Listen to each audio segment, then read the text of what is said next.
Hello, j'espère que tu vas bien. Moi ça va, je te retrouve aujourd'hui dans une nouvelle vidéo. Alors une vidéo conseil mais qui est vachement... Il y a du level dans cette histoire, je te le dis, parce que vraiment on va essayer de la conseiller au mieux parce qu'elle traverse une situation qui est très délicate. Il va falloir être là pour elle, donc moi comme vous, je compte sur vous vraiment. On va commencer très vite la vidéo parce que je pense qu'il y aura des choses à dire. Ah oui, je vous ai pas dit du coup comment j'ai trouvé son message. En fait, c'est vrai qu'en général j'ai tendance à aller sur Instagram pour voir vos DM et tout ça parce que voilà, il y a toujours des petites demandes dessus. Et là, je checkais mes mails, chose que je fais une fois tous les 10 ans. J'avoue, je prends pas l'habitude de regarder mes mails sur l'adresse mail de la chaîne. Et en fait, j'ai vu qu'il y avait pas mal de messages de vous justement. Et donc ça pouvait être des personnes qui avaient pas Instagram ou là, on va voir pourquoi elle m'a envoyé un mail. C'est vrai qu'en fait, sachez que vous pouvez aussi m'envoyer par mail. C'est juste une habitude que je devrais avoir maintenant de checker. Mais en soi, si vous avez pas Instagram ou quoi, n'hésitez pas. J'essaierai de regarder plus régulièrement. Donc celle qui m'a envoyé des mails, vous inquiétez pas, ça va arriver. Du coup, je vais traiter. Mais c'est vrai que oui, j'avais pas du tout pensé en fait. Donc désolée pour le retard. Mais en tout cas, j'arrive à traiter vos histoires. Donc là justement, on va traiter une histoire que j'ai eue par mail. Coucou Dounia, j'espère que tu te portes bien. Je suis désolée de t'envoyer un mail, du coup. Je sais qu'il faut t'écrire sur Instagram normalement, mais mon mari a mon code et je ne voudrais pas qu'il tombe sur son message. Donc voilà, là dans son cas, elle veut pas que son mari tombe sur le message, mais non, sache qu'il n'y a pas de règle, c'est pas il faut m'écrire sur Instagram, c'est juste que en fait c'est là où les demandes sont arrivées. Mais oui, par mail, enfin par tous les moyens que vous voulez. Après, je pense que quand il y en aura beaucoup, on essaiera de choisir l'un ou l'autre, peut-être tout mail pour que même ceux qui n'ont pas de compte Instagram puissent avoir des conseils, mais pour l'instant non, en fait là où vous vous sentez bien de m'écrire, écrivez-moi. J'aimerais te raconter mon histoire pour que tu puisses me dire quoi faire. Je suis mariée depuis 5 ans et comme tout le monde, on a eu des hauts et des bas. Quand ça va, tout va bien, les gens nous voient comme un couple modèle, mais quand ça ne va pas, ça peut durer des mois avec des cris, des pleurs et des insultes. Oui, alors déjà, comme tout le monde, il y a des hauts et des bas. Après, je vais pas juger ton couple, faut juste éviter d'avoir des insultes, enfin toujours garder le respect. Dans les disputes, c'est très important. Mais bon, je pense que, ça va pas, c'est pas trop la question là. Mais en soi, c'est un petit peu important quand même d'instaurer le respect dans son couple et de l'avoir. Mais oui, les hauts et les bas, c'est totalement normal et on en a tous. T'inquiète. Ces derniers mois, rien ne va plus. On ne se supporte plus. Il ne comprend pas mes besoins, mes réactions. On ne discute plus parce que dès que je fais l'effort d'essayer de lui expliquer les choses, on repart en dispute. C'est le cercle vicieux. Des fois, j'ai même envie de tout lâcher, je t'avoue, mais je tiens parce que je me dis que ça ira mieux. T'as raison. Vraiment. T'as des fois où c'est super difficile, où tu dis c'est bon, on laisse tomber. Mais quand ça s'arrange, tu te dis non, en fait, j'ai bien fait de j'ai bien fait de résister, que ce soit lui comme toi, hein, toujours. Il faut tenir. Bon, après, pas tout accepter non plus, hein. Mais quand c'est juste des disputes, des mauvaises passes, ça arrive à tout le monde. Il faut savoir que je travaille dans une start-up et récemment, un homme a été embauché dans l'équipe. On s'entend à la perfection. Quand on est ensemble, tout est tellement facile. J'ai l'impression qu'il me comprend et surtout que je passe mon temps à rire avec lui. Chose qui ne m'arrive plus avec mon mari depuis longtemps. On passe toutes nos pauses ensemble et chaque matin, je me retrouve à vouloir me faire belle pour aller au travail car je sais que je vais le voir. J'ai retrouvé goût à la vie, mais je me rends compte que je m'attache et que je risque de détruire mon couple. J'essaie de me raisonner, mais je ne peux pas m'empêcher de penser à lui et d'aller lui parler. Je ne sais plus quoi faire. Je t'en parle car je vois à travers tes vidéos que tu ne me jugeras pas et je n'imagine pas raconter ça à mes connaissances. Merci pour ton aide. Alors oui, déjà, c'est super important pour moi de ne jamais juger. C'est dans ma personnalité de base. Je suis quelqu'un de très ouvert d'esprit et je me dis que dans tous les cas, ça sert à rien de juger. Vaut mieux instaurer un climat de confiance avec les personnes, que ce soit avec vous ou même avec mon entourage, pour que la personne puisse se confier et que tu puisses l'aider plutôt que d'instaurer un petit peu un climat de jugement, parce que du coup la personne, si un jour elle a un problème, elle n'osera pas t'en parler, elle va garder un souci en elle alors qu'en soi t'auras peut-être la solution. Donc ça sert à rien de juger, on a tous nos faiblesses, on a tous nos forces et en soi ça avance à rien en fait. Vaut mieux essayer d'aider au mieux et de toute façon, si tu juges quelqu'un aujourd'hui, on pourra le juger demain. Donc dans tous les cas, ça sert à rien. Donc oui, vous pouvez avoir confiance, peu importe ce que vous me raconterez. Je ne jugerai pas. Donc là, par exemple, on est dans une situation assez délicate, mais bien sûr que je te jugerai pas. C'est pas à moi de le faire déjà, tout simplement. Et je vais surtout essayer de t'apporter mes conseils parce qu'en soi, c'est ce qui sera le plus utile. Alors, dans un premier temps, chacun a un petit peu sa jauge, je dirais, sur ce sujet, mais moi, je verrais ça un petit peu comme de la tromperie, déjà, ce qui se passe dans ton couple. Comme je t'ai dit, avoir des hauts et des bas, c'est normal. Ça arrive à tout le monde. monde. Il faut pas s'accrocher à ça. Et j'écoutais un podcast pas plus tard qu'aujourd'hui où en gros la personne disait que quand tu sais que dans la vie t'as des hauts et des bas, et bah du coup quand il y a un bas, il faut apprendre à l'accepter parce que tu sais en fait que ça va arriver, que c'est pas la première fois, que c'est pas la dernière fois. Et il faut juste en gros laisser les choses couler sur toi et après attendre juste le meilleur en fait qui arrive. Alors je sais quand on est au milieu de tout ça, c'est difficile, t'as l'impression que tu vas jamais t'en sortir, mais je t'assure que ça va aller, que ça ira mieux dans ton couple. Comme tu le dis, il y a des hauts et des bas. Quand ça va bien, ça va très très bien. Attends juste cette phase. Il faut pas que tu commettes l'irréparable et je pense que t'as quand même un bon sens de l'analyse quand tu me dis que t'es à deux doigts de faire quelque chose qui peut, j'ai plus exactement les termes, mais en soi qui peut faire basculer ton couple et c'est totalement le cas et c'est très bien déjà que t'en sois consciente parce que c'est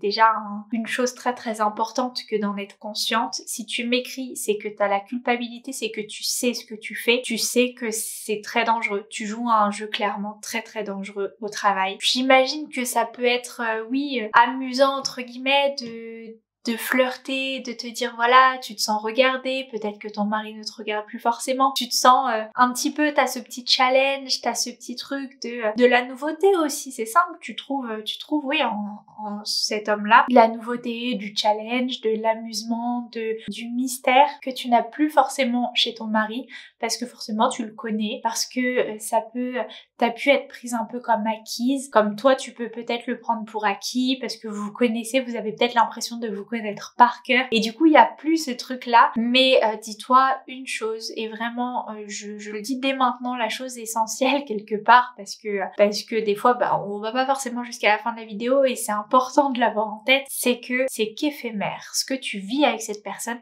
c'est éphémère. Alors oui, il fait miroiter ce que t'as pas dans ton couple, d'accord, c'est une chose, mais dis-toi que c'est facile. Il te voit quelques heures dans une journée, bien sûr que c'est facile de jouer la comédie, bien sûr que même s'il joue pas la comédie, il va pas te montrer ses faiblesses, il va pas te montrer ses défauts, il va pas te montrer ses coups de colère, il va pas te montrer tout ça. T'as juste un condensé de son meilleur, et c'est ça qui te plaît, et c'est normal. J'ai envie de dire, quand une personne te montre que son bon côté, bien sûr que tu peux être qu'attiré par cette personne, que ce soit en amitié ou en amour, c'est normal, et c'est comme ça que t'as été attiré par ton mari, tout simplement, parce qu'au début, oui, tu connaissais que ses bons côtés, au début, lui connaissait que tes bons côtés, et c'est comme ça que l'amour est né quelque part. Mais le plus important dans l'histoire, c'est quoi? C'est que une fois avec ton mari, que vous avez connu les moins bons côtés de l'un et de l'autre, vous avez continué à rester ensemble, vous avez continué à vous aimer, vous avez construit quelque chose de concret, il est venu voir tes parents, il t'a respecté, il t'a fait un mariage, il a vécu avec toi, il s'est pas foutu de toi. Alors que cet homme-là, d'accord, tu t'amuses, d'accord, tu rigoles, d'accord, tu t'entends bien avec lui, t'as l'impression de te comprendre, mais est-ce que demain il va aller toquer chez tes parents? Est-ce que tu seras assez importante pour lui pour qu'il aille toquer chez tes parents, voir ton père et dire je veux marier cette femme? Est-ce que il t'aimera autant que pour, je sais pas, accepter quand tu vas pas bien, quand t'as tes coups de colère, quand t'as tes coups de stress? Est-ce qu'il aura les mots? Parce qu'aujourd'hui, bien sûr, il a tout. Mais parce que quoi? Parce que,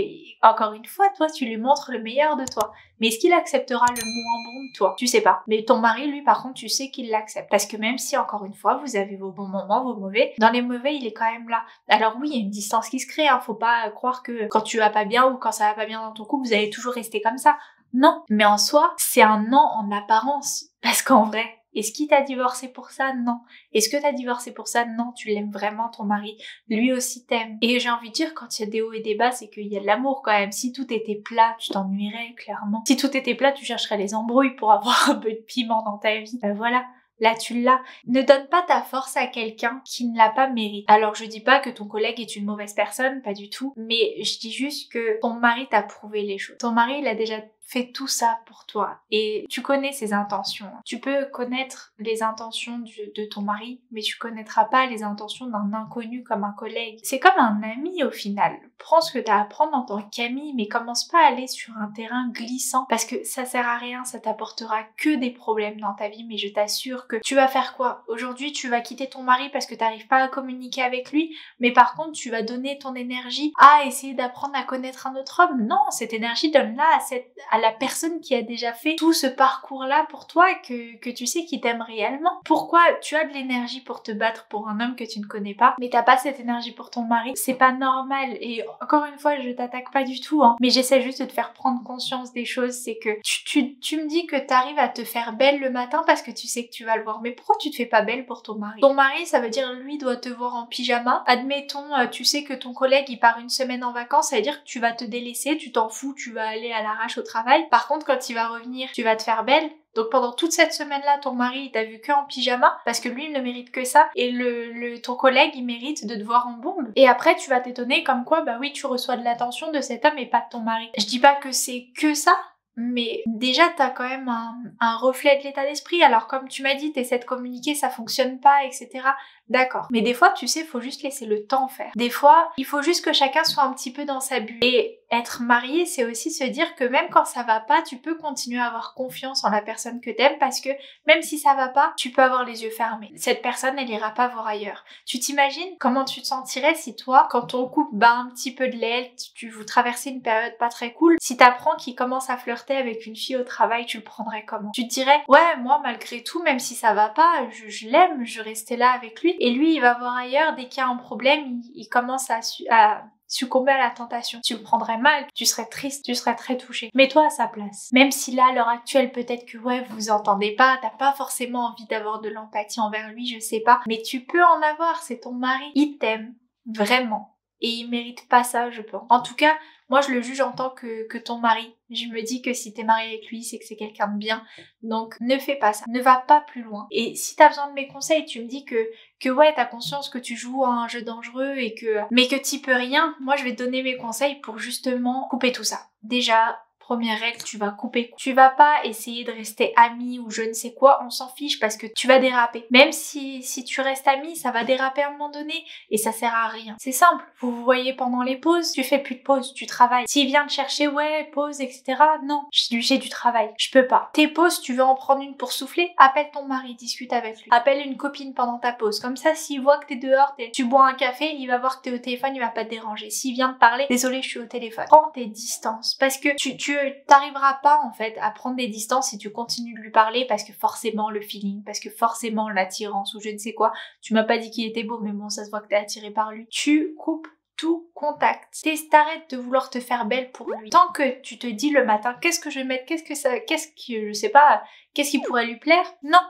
Qu'est-ce qui pourrait plaire à mon mari? Qu'est-ce qui pourrait me plaire à moi? Tu t'en fous des autres à un moment donné, arrête de t'habiller pour un homme qui, si ça se trouve, on a rien à faire de toi, si ça se trouve, il a une femme derrière, si ça se trouve, il a une copine, t'en sais rien en vrai. Et en soi, on s'en fout. Parce que toi, t'es marié. T'as quelqu'un de bien plus important à t'occuper que cet homme-là. Essaye, je sais pas, de télétravail quand il est là. Si jamais vous mixez télétravail présentiel et que vous avez un peu de flexibilité sur les jours, essaye de caler tes jours de télétravail quand il est là et d'être au bureau quand il est pas là. Essaye de, je sais pas, pose une semaine de vacances et va avec ton mari. Comme ça, lui, déjà, tu l'oublies pendant une semaine et tu te concentres sur ton mari. Si t'as envie de te faire belle, fais-toi belle pour ton mari. Si t'as envie de raconter un truc, de te confier sur quelque chose, je sais pas, t'as vécu un truc sur la route et tout, t'as trop envie de le raconter, envoie un message à ton mari. C'est pas ton confident, c'est pas ton journal intime, lui. Je t'assure qu'il va te pousser que dans quelque chose de mauvais. Et même si lui, c'est quelqu'un de bien, ça sert à rien de jouer à ce genre de jeu, c'est plus que dangereux. Dis-toi, t'as présenté cet homme à ta famille. Toi, il t'a présenté à sa famille. T'es sa fierté, c'est ta fierté, c'est quelqu'un de bien. Et ton couple, dans tout ça. Tu te verrais, toi, dire à ta mère, ouais, bon, l'autre, j'ai largué, par contre, je suis avec mon collègue. Non. Pourquoi tu le fais en cachette, quelque part? Parce que t'as honte, parce que c'est quelque chose de pas bien. Et faut pas continuer. Alors, je vais pas juger, comme je t'ai dit, tu peux flancher, c'est la vie. Hein, je sais pas de quoi est fait la vie, je vais pas juger, mais par contre ne t'enfonce pas dans quelque chose d'encore plus dangereux. Ça va être ça, aujourd'hui vous avez parlé, demain ça va être une tape dans l'épaule, après non, ça sert à rien. Là dis-toi que c'est difficile pour toi de t'en détacher, imagine dans 3 mois, 4 mois, si tu continues sur cette lancée. T'as déjà des sentiments, alors coupe court, parce que tu vas pas avoir des sentiments pour 2 hommes. Parce que là le gros problème c'est quoi? C'est que au lieu de donner de l'énergie à sauver ton couple, à t'occuper de ton couple pour le faire remonter dans le haut, l'énergie que t'as, tu le passes vers un autre homme. Et qui plus est, tu vas faire que de les comparer. Tu le fais d'ailleurs là. Je rigole avec lui, je rigole plus avec mon mari. Tu vas tomber dans quelque chose de très malsain. D'accord? Peut-être que tu rigoles plus depuis quelques mois avec ton mari. Mais est-ce que toi tu lui racontes des blagues? Non. Est-ce que peut-être que toi t'es un peu plus aigri quand tu lui parles? Oui, peut-être que t'as un peu moins de patience quand tu lui parles. Ou quand il te parle. Et inversement, hein. Je te mets pas du tout la faute dessus. Loin de là. Mais j'essaie juste de te montrer que des fois, tu sais, quand t'es dans une phase de bas, c'est bon, t'es blasé, t'es saoulé, hein. Tu veux pas faire d'efforts. C'est une chose. T'as le droit d'avoir un coup de mou, de s'occuper d'un couple H24, c'est fatigant aussi, hein, faut dire ce qui est. T'as le droit d'avoir un coup de mou. Par contre, t'as pas le droit d'aller ailleurs. C'est de l'irrespect envers ton mari. Si tu veux faire ça, dans ces cas-là, tu le quittes et tu vas ailleurs, mais moi, c'est pas du tout ce que je te conseille. Je te conseille pas ça du tout. Parce que c'est passager. Parce que c'est juste un mirage que t'as face à toi. T'as besoin de rire, appelle tes copines. Sors avec tes copines. Dis à ton mari, en ce moment-là, à la maison c'est tendu, j'ai envie de sortir, j'ai envie de... Va au resto avec tes copines, va chez ta copine, invite une amie, rigolez ensemble, défoule-toi, je sais pas, amuse-toi. Fais ça, c'est pas le seul homme avec qui tu peux rire quand même. C'est pas le seul homme avec qui tu peux parler, parle avec tes autres collègues. Mais éloigne-toi de lui, je t'assure. Coupe tout contact, tu t'en fous, même s'il se braque à un moment donné, c'est ton mariage avant tout. T'inquiète pas que s'il se braque, dans 2 semaines, il t'aura oublié. Et ça, je pense que c'est ça que tu veux pas. C'est pour ça que t'as du mal à couper. C'est parce que tu sais très bien qu'il va passer à autre chose. Et tu veux pas, mais moi je te dis, tu le veux. Je te dis ce que tu veux. Tu le veux. C'est ce qu'il te faut. Il faut que tu coupes. Parce que pour lui, t'es qu'une étape. Mais toi, t'es au bord de ruiner ta vie pour lui. Donc fais attention. Là, tu te dis non, c'est bon, je vais pas non plus le quitter, je vais pas non plus le marier. Ouais, imagine ton mari veut te faire une surprise, il veut déjeuner avec toi et il te voit exploser de rire avec ton collègue et, je sais pas, il vous voit un peu flirter. Tu crois que ça va faire quoi? Ton couple, il va se détruire.